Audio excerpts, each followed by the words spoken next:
တငင်းခွက်ငပိချက်ကလေးချက်မှာဖြစ်ပါတယ်ဘာပါမလဲဆိုဒီကတော့တငင်းခွက်ညီတိခွဲချမ်းနန်းနန်းပဲခင်းချစ်တီညီတိစိန်ငပိတက်တော့ဖြူနေပေါ့နော်စီပူလာပြီဆိုလို့ရှိရင်တက်တော့ဖြူနေတဲ့ထည့်ပြီးတော့မှုလိုက်ပါမယ်ခဲညီတိလေးထည့်မယ်အားလုံးရသမသွားအောင်မှုလိုက်မယ်ပြီးလို့ရှိရင်အစိမ့်မုံလေးကိုထည့်လိုက်ပါမယ်အရောင်လေးလှအောင်ပေါ့နော်အနစ်လေးကျက်သွားအောင်မှုပါမယ်မှုပြီးလို့ရှိရင်ခွဲချမ်းလေးထည့်မယ်ပေါ့နော်ခွဲချမ်းလေးထည့်ပြီးတော့အားလုံးရောသမနဲ့ဖြစ်သွားအောင်မှုလိုက်ပါမယ်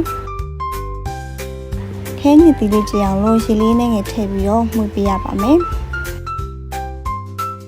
ငပိနဲ့ငယ်ထည့်ပြီးတော့တေချာလေးကြည့်အောင်မှုပေးရပါမယ်ရှင်ငပိခဲလိုက်ကြည့်ဖြစ်နေစားမကောင်းလို့ပါနော်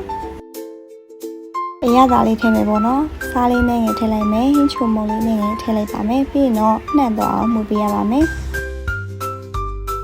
ရတာနဲ့တော့လို့ဆိုလို့ရှိရင်ဒီကစားဆောင်ဖြစ်တဲ့ခင်းခွက်လေးကိုထည့်ပြီးတော့မှုပါမယ်ရှင်အေးလေးစားခြင်းလူတွေကတော့တညခွက်ကိုကြော်ပြီးမှချက်လို့ရတယ်ပေါ့နော်အခုဆိုရင်ဒီစိမ့်လေးအုပ်ပေးလိုက်မယ်အနံ့လေးလည်းမှုအောင်ရတာလေးလေးအောင်ပေါ့နော်